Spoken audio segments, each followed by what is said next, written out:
અમદાવાદના ખોખરામાં ટ્રાન્સપોર્ટનો ધંધો કરતા પવન શર્માએ ખોખરા પોલીસ મથકમાં ગોમતીપુર પોલીસ સ્ટેશનના police constable Maqsood Memon, police constable Anwar Pathan અને ઈસનપુર પોલીસ સ્ટેશનના પોલીસ કોન્સ્ટેબલ જાકીરભાઈ વિરુદ્ધ ગેરકાયદેસર ગોંધી રાખીને ₹62,000 ઝૂંટવી લેવાની ફરિયાદ નોંધાઈ છે।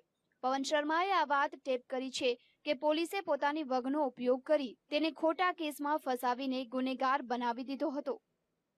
पेप्सी का जो एटीएम है वहाँ से हमने दूसरे 5,000 रुपये निकाले थे।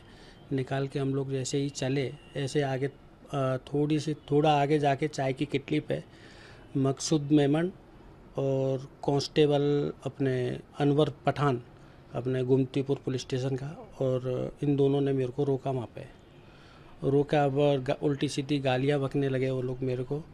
बोले कि ये क्या बोलते हैं, साला चोर कहीं का, कहाँ से आ रहा है तू, कहाँ किसके पैसे चोरी करके तू भाग रहा है।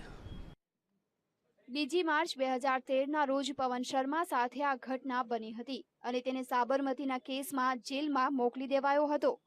પવન શર્માએ 4 માસ સુધી પોતાના પર થયેલા અન્યાયની ફરિયાદ નોંધાવવાનો પ્રયાસ કર્યો હતો, પરંતુ પોલીસે ગુનો નોંધ્યો નહીં, જેથી કંટાળીને તેણે કોર્ટના દરવાજા ખટખટાવ્યા અને કોર્ટે ખોખરા પોલીસને ગુનો નોંધવાનો આદેશ આપતા ખોખરા પોલીસે 3 પોલીસ કર્મચારીઓ વિરુદ્ધ લૂંટનો ગુનો નોંધ્યો છે। પોલીસ તેમને ઉપાડી લઈ ગયેલી અને તે ચોરીના ગુનાઓમાં સંડોવાયેલા હતા, જેમાં Isanpur police station, Gomtipur police station, Shahibag police station અને આણંદ પોલીસ સ્ટેશન। અને એ આરોપી વોન્ટેડ હતો અને એ બાબતે ખોખરા પોલીસ સ્ટેશનમાં જાણવા જોગ પણ દાખલ કરેલી છે।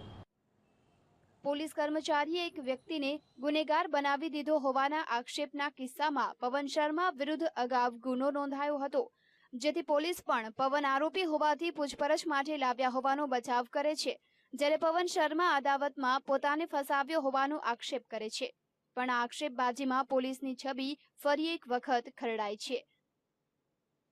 કેમેરામેન યુવરાજ લીલા સાથે અનિતા પટણી, VTV, અમદાવાદ।